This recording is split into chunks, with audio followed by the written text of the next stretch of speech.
to Pop Culture Graveyard. I am Hollis. With me, as always, is Dave. Hello, Dave. Hello, Hollis. Thanks for having me. So much for greeting me every day with a quote of dialogue. I couldn't come up with anything. That's not surprising for this movie. Yeah, the movie didn't. I mean, I'm sure someone says hello to someone, but I forgot to jot it down. Yeah. Yep. Today, we are going to be tackling the 2007 film, Lars and the Real Girl. This was directed by Craig Gillespie, who was a graduate of SVA right here around the corner from my apartment. I got a lot of friends who went there. Yeah, me too. Chris Stein of Blondie went to SVA way back in the day. Yeah, good school.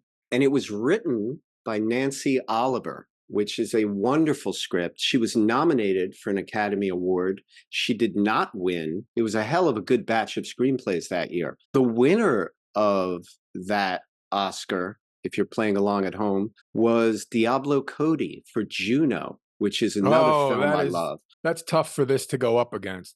Yeah, because they both share sort of a sensibility. They're these underdog films, and they're brilliantly written, really tight scripts. They're really sensitive and quirky, and they have to go up against each other, along with Michael Clayton and Ratatouille, because this is Hollywood after all, and The Savages, written by Tamara Jenkins, which is another nice small film with Laura Linney and Philip Seymour Hoffman. So one of the best batches of screenplays all at once going up against each other. I was going to say, go 2007. Yeah. And before we get to who's acting in it, this script languished, much like Juno, in the unproduced pile for a few years. It was at the top of the blacklist, the list that comes out every year of the best unproduced screenplays. So this didn't get made immediately. And then it got made, and it was, I like to think, too smart to succeed. It was not a big hit financially, but it was a big hit critically. And I defy anyone not to like this film. Before we get into the actual film, what have you heard about it prior to watching it? Did you even know the name of it? And then watching it, what was your response? That's always a good question for me, because I'm always so not tapped into what it was. In this case, I was familiar with the title. I wasn't familiar with anyone who was in it. I thought I knew the story, but my brain flipped back and forth between, is it a sci-fi guy? Does this simulacrum of a woman, does she become a woman? Or is it a futuristic movie? I didn't know. I didn't even really associate real girl with real doll. Right. Without saying that it's a trademarked real doll. They're saying it's a doll that looks and feels like a woman and is made essentially for... It's euphemistically a sex doll. Right. But not everything has the purpose it was intended for in a beautiful way. So to answer the question, I was pretty much in the dark. I had a general idea what it was. I was very happy with what I got. This movie stars our beloved Ryan Gosling as Lars. Which was my first happy surprise. Oh, yay. And if you know anything about Ryan Gosling, you probably know that he is devastatingly handsome. He's in phenomenal shape. He is super confident on camera and usually plays characters that are super confident. And then if you bring all that baggage to this film, you are going to be bowled over with the range of Ryan Gosling. As in this one, he plays nebbish. Nebbish is good. That's one of them. He's a little bit overweight. A lot of it is probably padding with clothes. He also looks like he put on about 15 pounds just to kind of nebbish out a little. Is definitely rounder than usual. Yeah. He is dressed in a very recluse-oriented wardrobe. Unkempt. Yeah. Even though his hair is combed and everything, it looks a little greasy. Overgrown. And he's not particularly good at trimming his mustache. And Yeah. So very quickly, Ryan Gosling's character, Lars, lives in the garage apartment connected to the house where he grew up with his older brother. His father died before the film starts. His older brother and his pregnant wife, Lars's sister-in-law, who's a sweetheart, moved back into the house where they grew up. Lars then moved out of the house and into this garage apartment where he kind of lives very much like a hermit and has very little to do with his brother and his sister-in-law. We find out later that Lars's mother died in childbirth, giving birth to Lars, which was the start of a lot of his personal trauma and things he's dealt with. It was the source of grief for his father, who raised Lars when he was supremely sad and despondent, and kind of is at the heart of why Lars is so bad at communicating, why Lars bristles at being hugged or even touched. It almost feels like he's being burnt when that happens. That does not stop his sister-in-law, who is so good-hearted, from trying to bring him back into the family and trying to show him love and affection. We see Lars, he goes to the office. He has an office job where he works in a cubicle with a guy who's obsessed with sex. Sex and action figures. Figures. Which was a great combination for that particular guy. Yes, it is. And also shows you the level of sex that guy would be interested in. Yeah, he's an outsider. He is. He's a bit of an Arrested Development case. Kelly Garner plays one of his office mates who has a crush, an obvious crush on Lars. Lars seems to be very fond of Kelly Garner's character, but he is scared of her and scared of getting close. Anyway, the inciting incident in this film is that his cubicle mate has open on his desktop a sex doll website. He is trying to tell Lars about this. Lars seems wholly uninterested. And yet, maybe 5 minutes later in the film, a box arrives for Lars. With a message at the bottom of the screen that says 6 weeks later, which is perfect because those things always take 6 to 8 weeks. So he got it pretty quick. Yeah, it's true. In that box is a quote unquote real girl, which in real life would be a real doll, which is a sex doll, which is made of silicone or latex, depending on when you ordered. And it is anatomically correct so that anyone that orders it can make it to order with the face you want, the body you want. And the theory is you have sex with it. That is not what happens in this film. And here is what requires a leap of faith for the audience. Lars's character, who is not just old-fashioned and asexual, but also very religious, to go from my office mate is a sick individual who's obsessed with sex, I don't want anything to do with it, to, I guess, curiously wander over when his office mate is gone and he left the Real Doll website up. It requires a bit of a leap of faith from the audience to be like, okay, I could see Lars doing that. Because you have to make these to order. It takes a bit of time. Pick a face, pick a body, put in your information, put in a credit card. And you're doing it on a website that's full of like lascivious wording and audio. Lots of talk about all the sex, Right. And and this one wants it, and this one plays hard to get. And they actually give some samples of it later when his brother Gus goes looking. I kind of think of it as if the trouble you're having emotionally can bring you to this, it can certainly set your beliefs aside while you go shopping. Your brain can almost do it behind your back, could almost order this sort of like without you knowing. He's having a bit of a breakdown. It's similar to the fact that his brother takes a shot at saying, that's not real. It's not a real person. And the shot fails. And that points to the fact that all the brain has to do is say, I'm not listening. All the brain has to do is say, I didn't order this. Right. She's a missionary who came here asking for my help. Yeah. One thing to know about the website, there's a constant audio running of, this is Cassandra. She escaped from a Russian gulag or whatever. Like they give these all the backstory.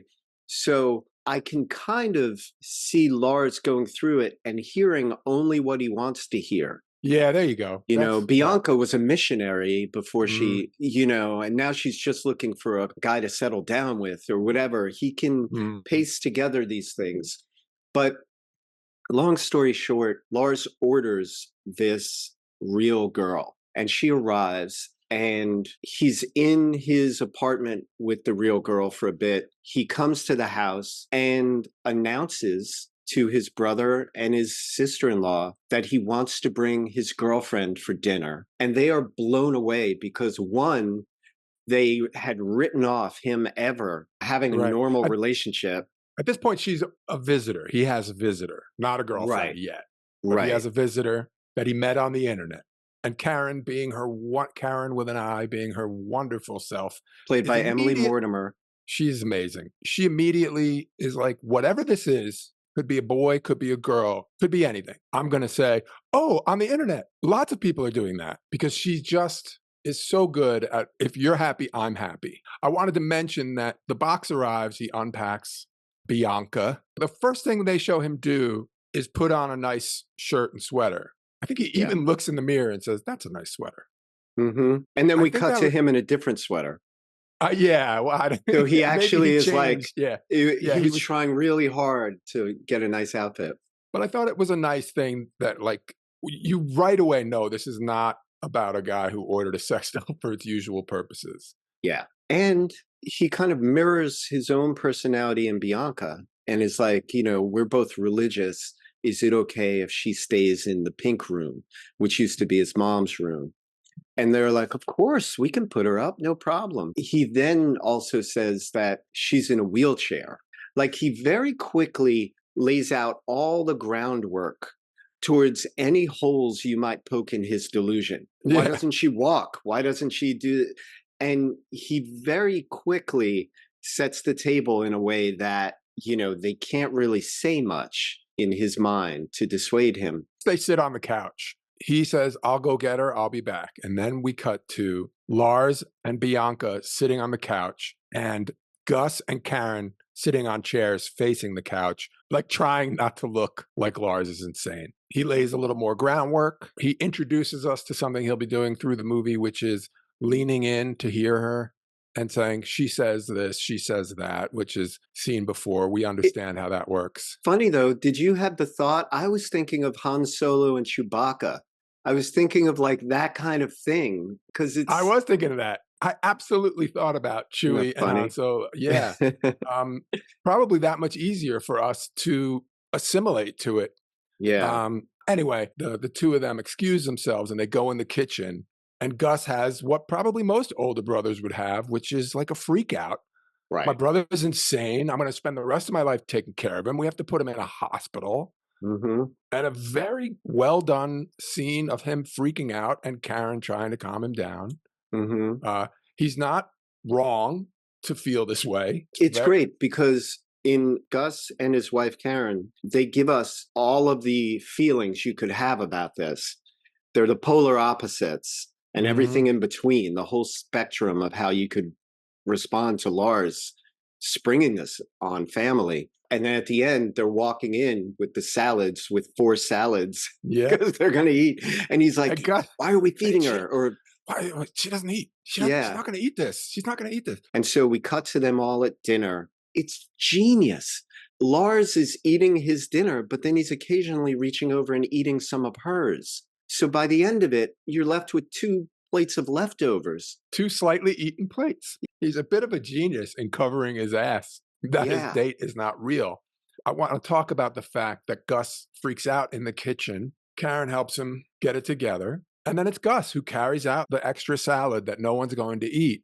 And that sets a trend in this film that continues throughout with nearly every human being in the film. Like, I was thinking about like the one sentence that could like Lars and the real girl, or what if people weren't so terrible? What a world where an entire town, and we'll get more into it, but I'm bringing it up because Gus is the first. Gus is the first one. We've seen so many movies. We've seen so many people mistreat people who are having emotional trouble. We've seen so many people misinterpret what someone's doing to cope. And here comes this guy who has the initial freak out that we might all have, gets it together, comes back to the table and tolerates for the sake of his brother. And and that's the beginning of what this movie is. Yeah. Also, I just wanted to note that from the time he comes to the door to tell them about it to him sitting on the couch to him sitting at dinner, you see a noticeable shift from the moment she arrives in his demeanor and his level of confidence. Oh, yeah. Good point. He is so much more loquacious. He's so This- much more social. He's so much more confident. He is part of a unit almost as much as Gus and Karen are. And he seems to be drawing strength from it. And that's something we're going to see as the film progresses. And it was such a nice thing to see right off the bat, because as an audience, you're then rooting for him. Because when you're introduced to him, there's a sadness crushing him and you don't know the source of it yet. From that moment, you're like, oh, this is what having that doll does? Okay, Yeah. go Lars. It's great too. Think about it. It's like the psychological version of deciding to self-medicate. This is not going well. I need something. He does this Hail Mary, and we immediately see it may work. Yeah. He's immediately practicing being like everyone else, not like everyone else, being comfortable with human beings and being himself. comfortable with himself. Yeah. Yeah.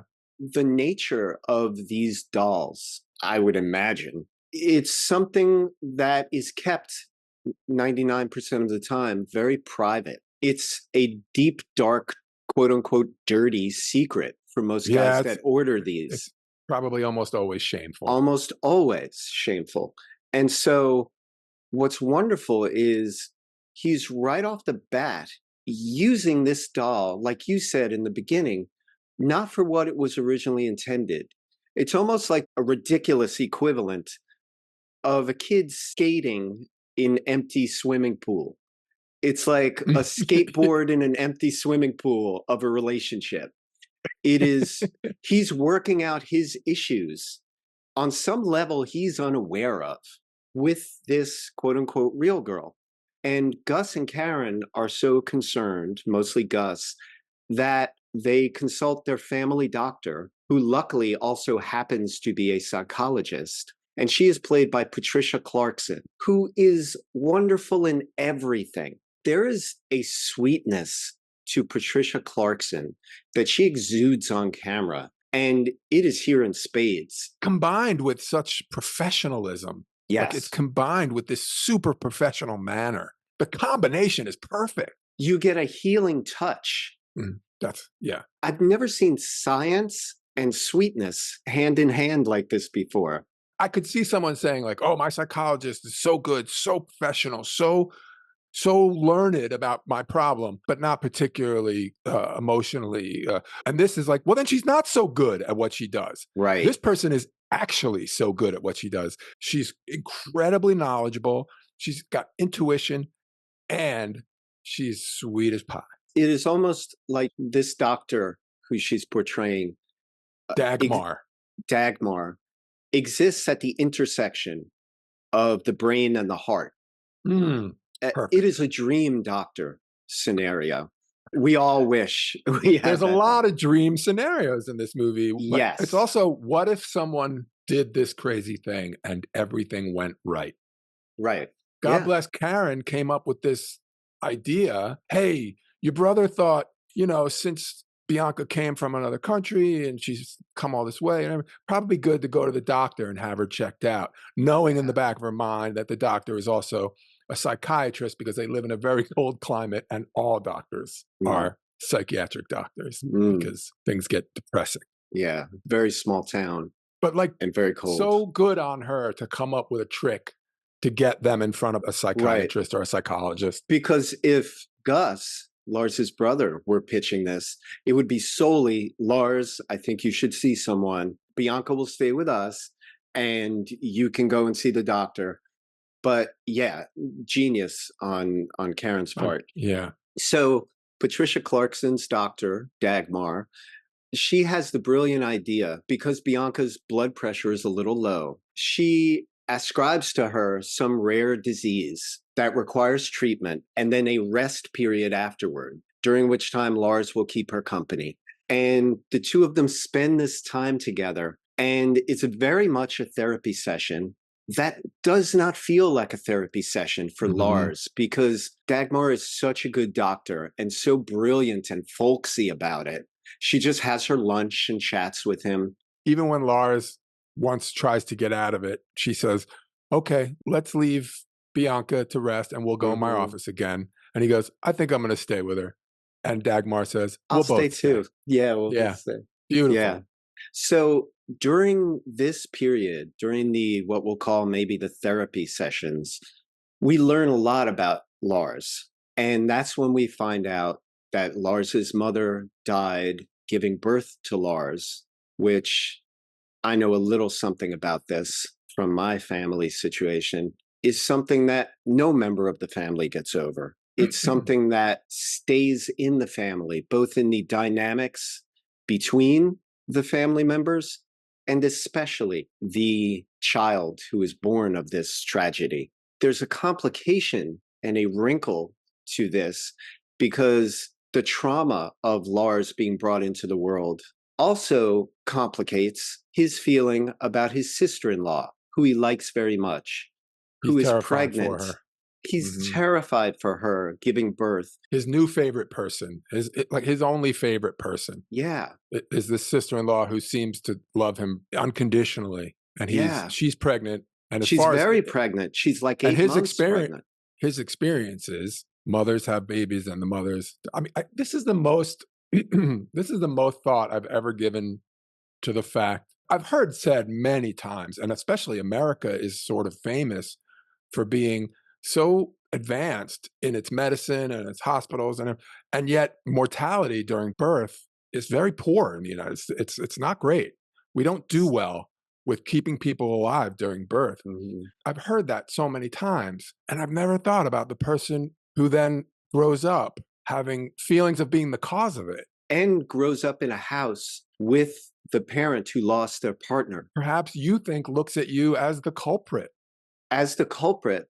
But Yeah. aside from that, and I think this is why they were cast, Lars looks very different from his brother.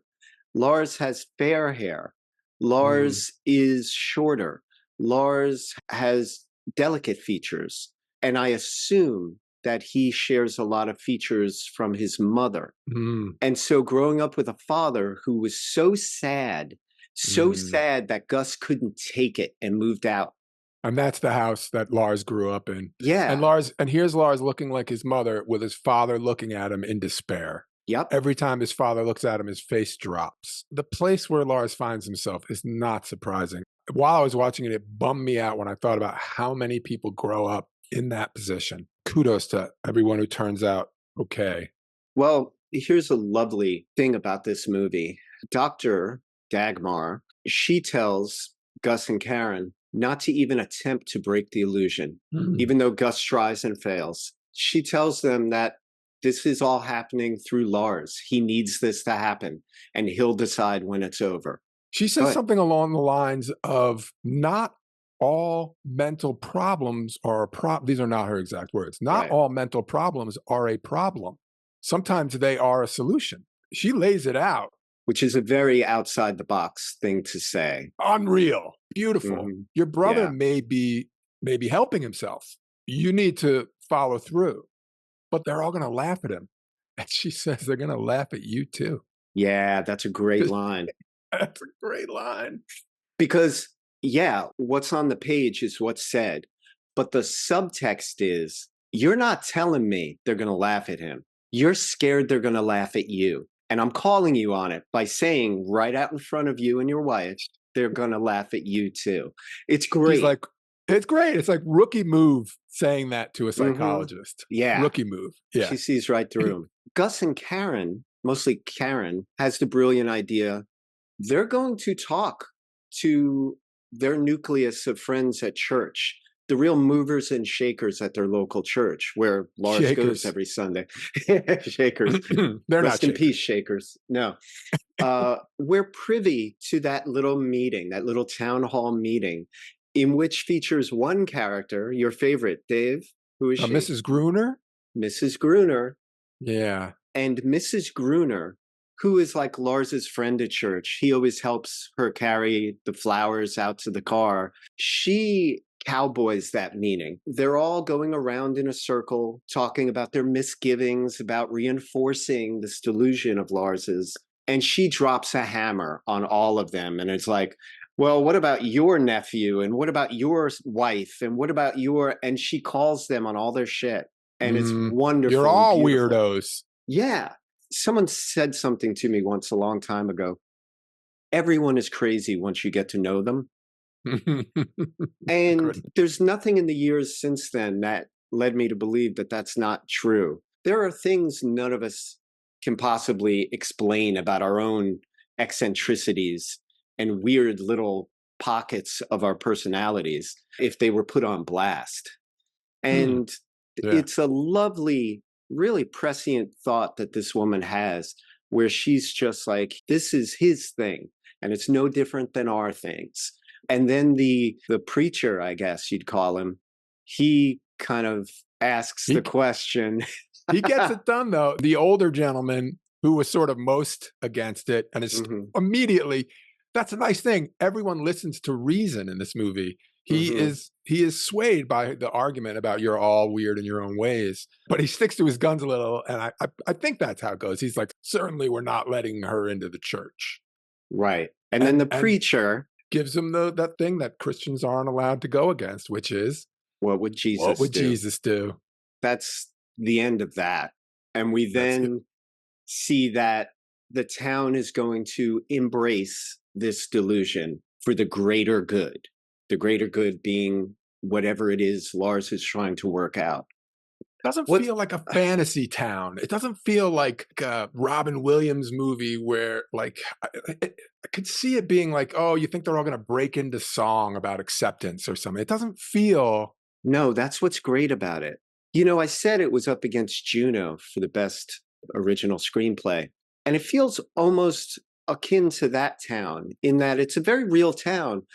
But it's a real town if you were in charge of drawing it. You don't color outside the lines. This is a real town. And you're absolutely right. That's why this movie has resonance for me, is that it's a dream scenario. It's a surreal kind of take on what you wish a small town would be. And yet, it doesn't feel surreal. It doesn't feel like Tim Burton is behind the camera. It doesn't feel fantastic. It feels very run of the mill. Lars in the real world. Yeah. I mean, no, seriously, it's a beautiful thing. We're so trained by movies. We talk about, or I never used to, but now I talk about tropes. We know that if you're a weirdo, you're going to get a strawberry shake dumped on your head. People are going to laugh at you. People are going to point at you. If you have a thing that you truly love that is weird, people are going to take it away from you. This is what we know from watching other movies. And I was so scared that I would have to watch Lars pound against his own head while this doll was dragged away. I was so thinking about you while I was watching it, because I was watching it just totally relaxed and enjoying the ride. I will be. Yeah. Right. And I was enjoying the ride. And in the back of my mind was like, I remember watching this the first time, waiting for the other shoe to drop, waiting for that scene that takes place in the local bar where the guys are mean to Lars, that takes place in the office where someone steals the doll or someone like yells something out of car at him. Or I was waiting for all of those tropes we've seen time and time again. And how refreshing not to have that be a part of this world. Yeah. And if you want that, we have the real world. We're living it. Yeah. Yeah. I often say, like, I don't need extra real life stress delivered to me via film. Not unlike our discussion about Once Upon a Time in Hollywood, where I was braced the entire film for Tarantino to start shedding blood, and he didn't until the last 15 minutes. And had I known, I would have been a lot more comfortable. Not unlike that, there were plenty of scenes that were like, oh, here's the scene. These guys are coming into the bowling alley. They're kind of loud. They've had a few beers. They want to hone in on the lane that is being used by Lars. I'm like, this is it. This is it. That is the scene that's closest to what you think it's going to give you. And that gives you the opposite. It turns on a dime and it gives you just more sweetness. Yeah. Which leads me to a very important plot point. The town does not just embrace Lars's delusion of Bianca. The town embraces Bianca. And in short order, they do more to make her real in that she is almost adopted by different members of the town. She volunteers at the church. She works a few days a week At as the a salon? mannequin At the at mannequin? Yeah. at the mall or whatever, Yeah. at a dress shop. Mhm. She gets her Gets her hair hair done. done at the Mhm. beauty salon. She goes to a party with Lars, which is another time you're waiting for the shoe to drop. Even Mhm. Lars's creepy, lecherous coworker is there, and a friend of his who even say vaguely sexual things about the doll. Is she But flexible? is she flexible? But his friend waits to answer until Lars leaves. And then he Mhm. turns and it's like, yeah, she is. Lars just takes even what they're saying is like, boys chatting while they're away from their girlfriends. Like, Mhm. it's wonderful. Someone even dances with Bianca. And at Mhm. that moment, you see Lars dancing by himself, With a smile in and his eyes closed in a room full of enraptured. people. Yeah. Yes, where It's he would unreal. never be. And yeah, he's Mhm. kind of by himself, but he's absolutely not. And as he's driving Bianca home, he says, "What a great party," or so, like, "What a great Mhm. time." It's Yeah, I think he beautiful. cries a little and they're tears of happiness. I had Sniffing, such a yeah. good time. Yeah. I had the subtitles on and, Me too. just because I don't like to miss, but Right. it was sweet how many times it said sniffles Right? It's a because of the lot of weather. sniffling going on this side of the TV too. Oh, you kidding me? I can honestly say that I cried several times in this movie, Mhm.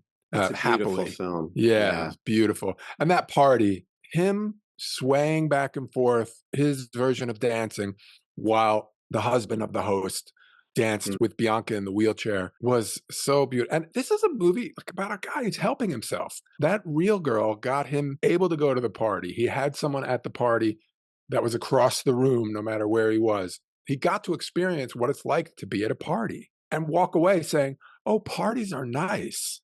Part of why I wanted to do this film after we did Breaking Away is that you kind of have to go back to the 70s to get this kind of mood. This very much reminds me of the tone of Breaking Away, of the Mhm. tone of Harold and Maude. I think personal is the best expression for these films, of the personal feeling you got from those kind of movies in the 70s, where I it used to was a roll my eyes so hard at those movies. really. I never had any even My Bodyguard and, movies that Mm, actually had a little action in them. I'm like, "Oh, I can't watch." Like, I don't know, I just maybe I was afraid to, like, of the how emotional they might make me, I don't know. I think also don't discount your age. There Yeah. was, and maybe it's true for girls too, but I think it's true for boys of a certain age. We fear being quiet. We fear slowing down. Mhm. We're drawn to excitement. We're drawn to explosions. We Yeah. understand car chases. We understand bullets flying. We aspire to these things that almost denote maturity or age or a world other than the one you're living.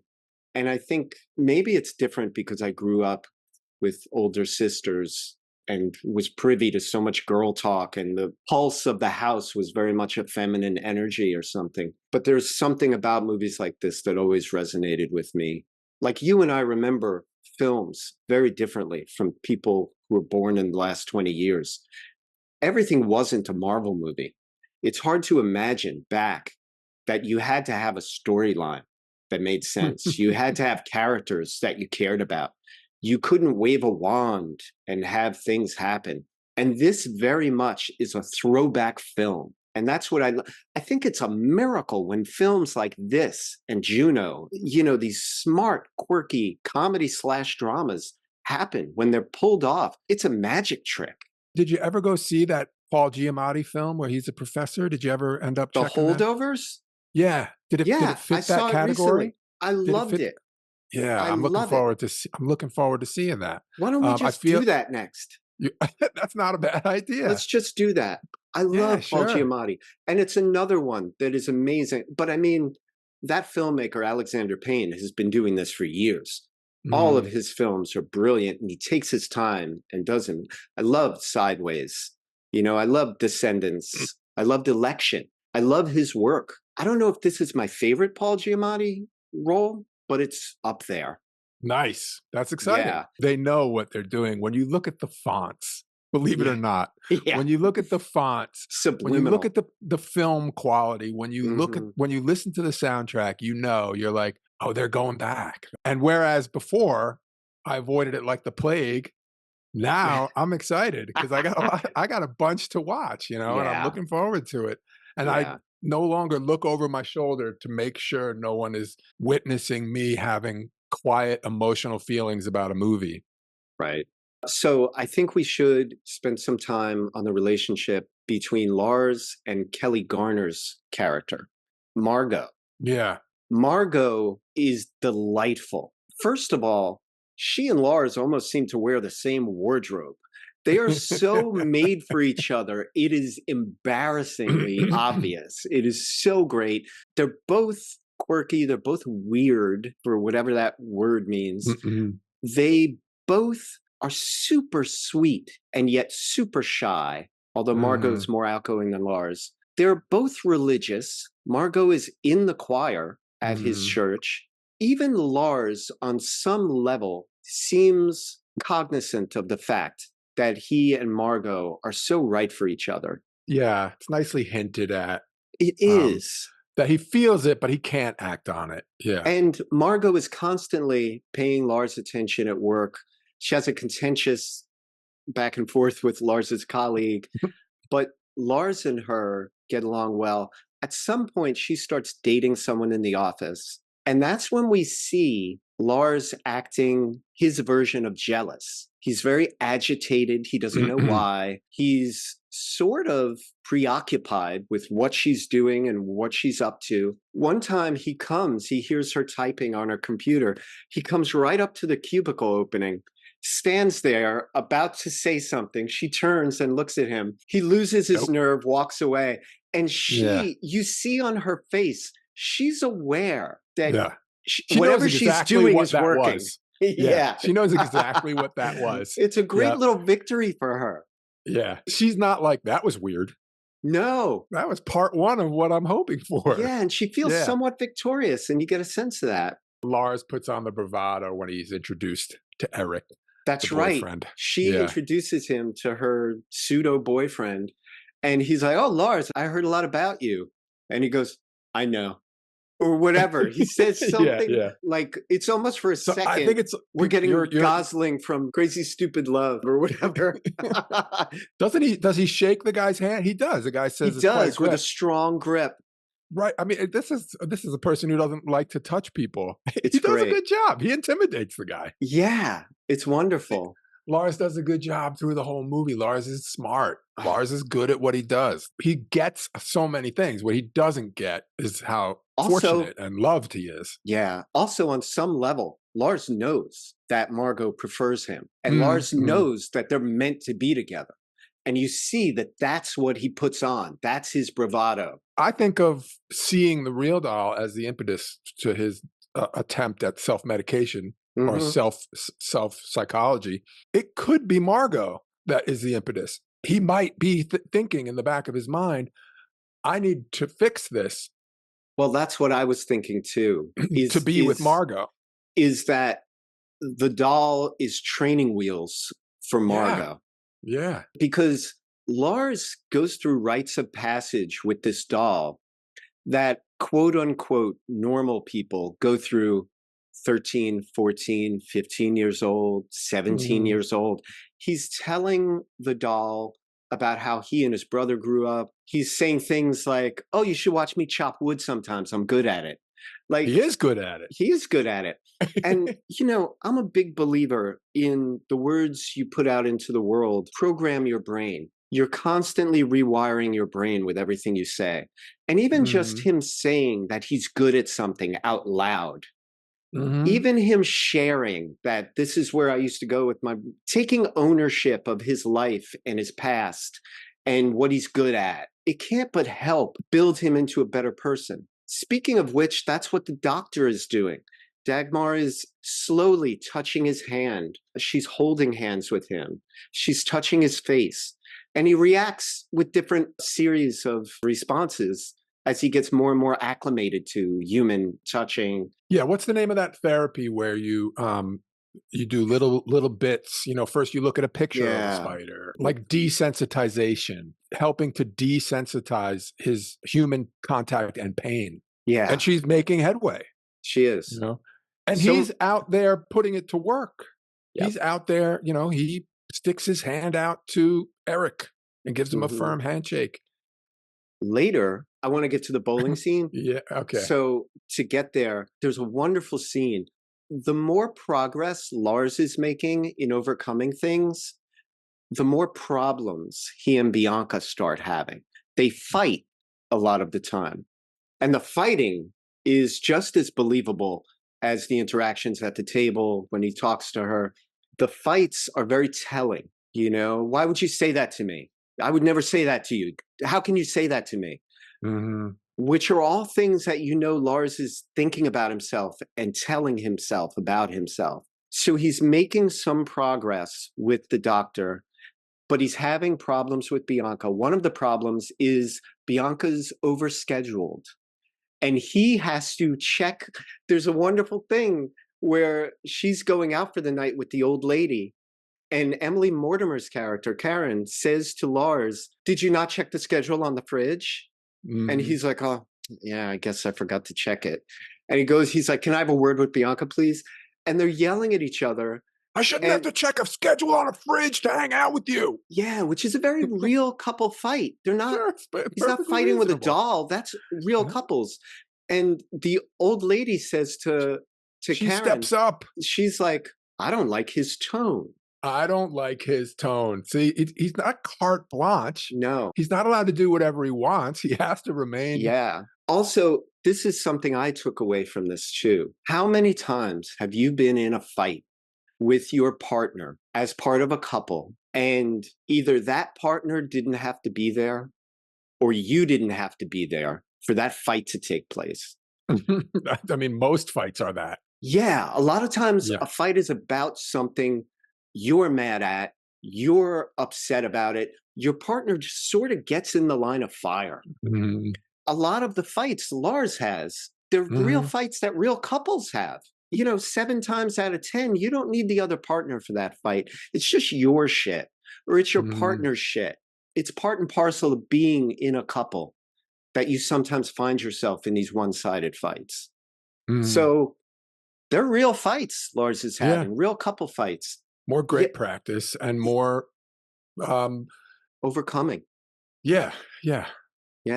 And so as part of this overscheduling, Lars finds himself free when Margot wants to hang out. She asks him what he's doing, and he says, "Well, Bianca has like something, but I'm free afterwards. I drop her off and I'm free."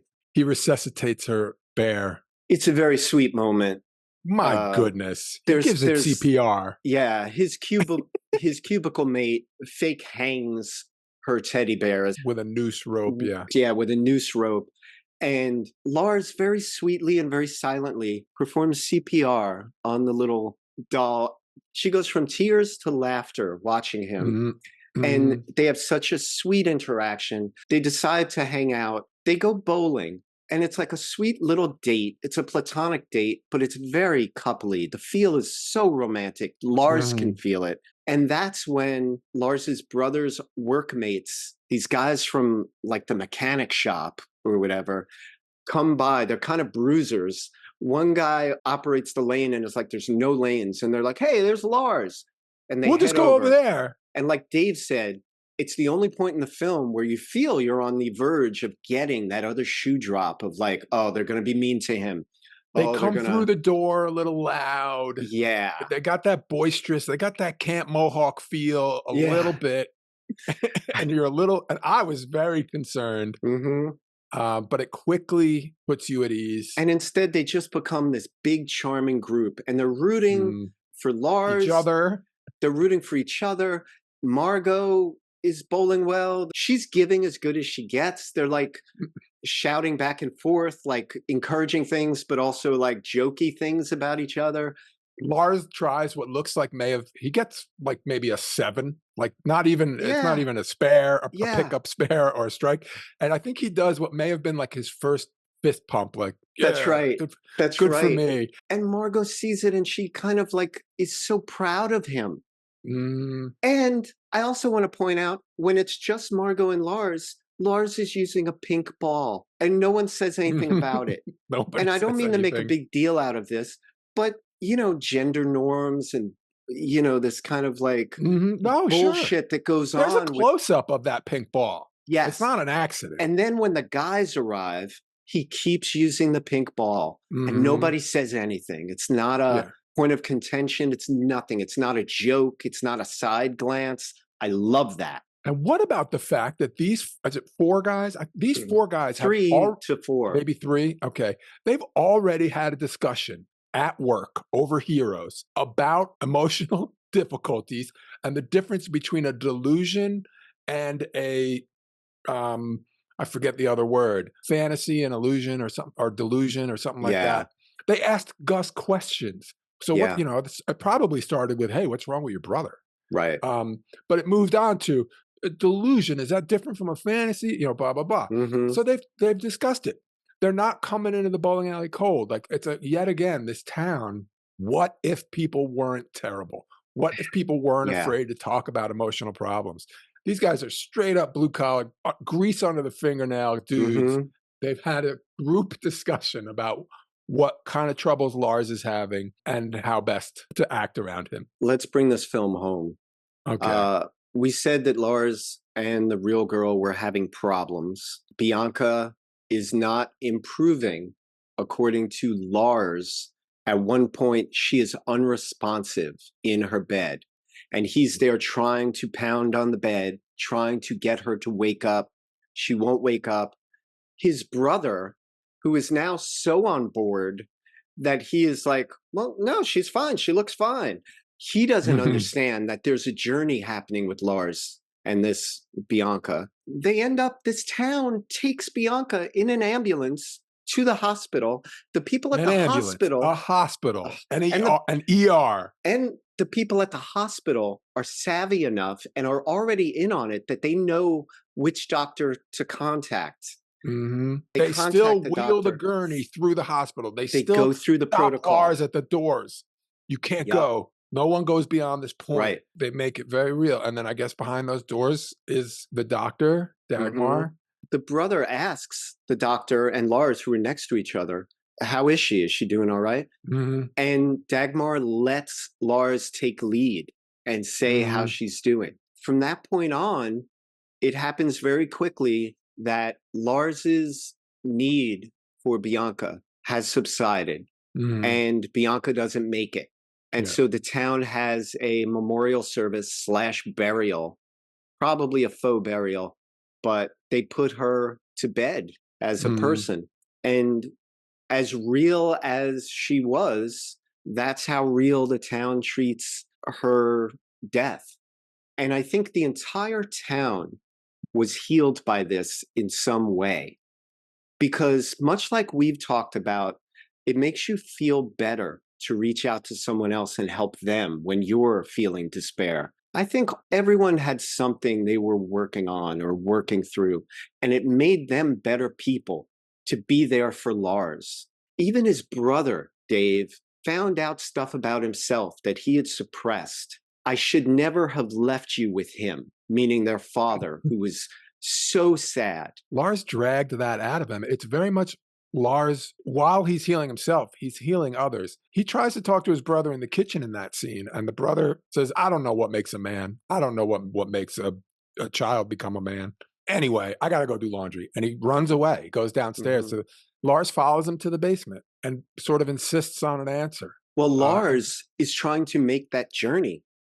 And he said, Bianca said that where she's from, there are rites of passage. How do you know? How did you know when you're a man? Was it sex? He needed to know if it was sex. I mean, talk about Lars figuring out about himself and giving words to what was in his mind when we opened the film. Yeah. He could never verbalize that prior to Bianca. He didn't know that he was struggling to go from boy to a man, and he didn't have his brother as an example. He didn't have his father as an example. Yeah, the journey there is perfectly executed. The steps are small enough and properly spaced that it's Hmm. completely believable that, and we've talked about this before, he's doing the work. He's doing the work. He's doing the work and he's Yep. in therapy. This Hmm. doesn't work without the therapy end of it. It's not, oh, he also happens to be in therapy. This works because of therapy. Also, a great thing about therapy is it works if you do the work, and it works on steroids if you have a support system. Mm, And this that's yeah. town is nothing but nurturing. When I was in therapy, after a while, it became clear to me that I had to extricate myself from a toxic relationship, from a horrible work situation, from a toxic living situation, until you can like set yourself free from certain Say it, triggers. triggers. Yes. Until you can eliminate some of those triggers, I don't care how much work you do on yourself, you're trapped. And this Yeah, you're gonna town is so nurturing Mhm. that he's able to make this journey in a way he couldn't elsewhere. You know, it occurs to me that maybe I'm so shocked by how nurturing this town was, Hmm. and maybe that's a fault in me. Like, maybe towns would react better than I realize. I know that I feel like I would react well, and that I would play along, and that I would be a helpful member of that situation. If I feel that way, maybe lots and lots and lots of people do, and maybe a town would step up like this, and maybe it's not so surprising. Um, I'd like to believe that. One of the things that is so wonderful about this town and that makes it sort of a fantasy, it is devoid of politics.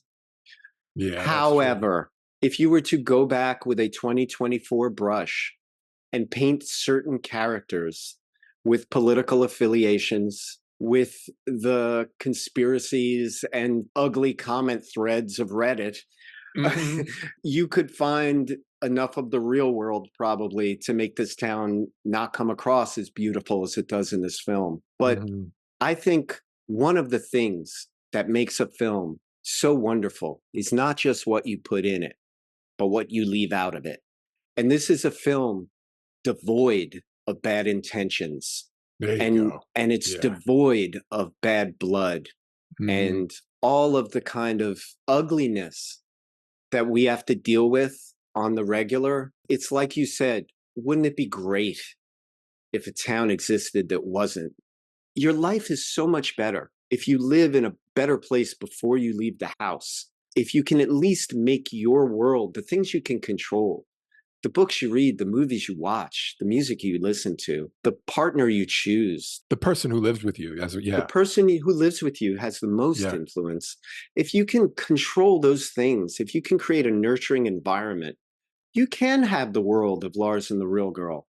I've found the happier I am in my own personal world, the better energy I can bring to people Mhm. outside of that world, and the better interactions I have, and the greater the illusion I form that the world is a nice place. And films like this help. Yeah. This was a eye-opening look at society. It was lovely. And how much do we love Ryan Gosling? My God, this guy. You know, weirdly, I when I was done watching, I was like, I gotta rewatch that Blade Runner movie. I I feel like Lars and Kay have a little bit in common. Oh, Um, funny. Well, he's um, got that thing. He's got that thing where, like, he can be a totally different character and still give you the Gosling wink. mhm. It's a rare thing.